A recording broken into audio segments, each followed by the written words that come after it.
Hello stock stalkers, welcome back. Just wanted to share a good news with you. Tradingview is now supporting ADX data, meaning now you can see charts of Abu Dhabi Stock Exchange on Tradingview platform.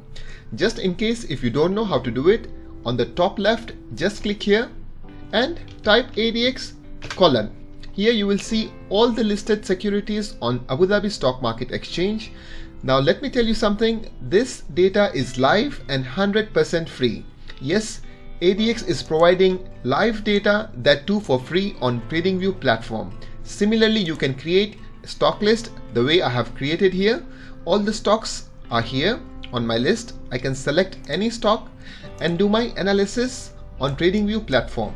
No, this is not for trading. This is not brokerage account. This is just to do your technical analysis and trade through your brokerage account. So guys, this is really good for traders, as we can get live data for free, do our analysis on the live chart and trade accordingly. Isn't it just fantastic? Yes, previously Tradingview was not supporting ADX data. We were only seeing DFM stocks. But now both DFM and ADX are on Tradingview. Just to clarify again, DFM is paid but ADX is 100% free data. If this information was helpful, hit like and share it with your friends. Thanks for watching. Keep stocking.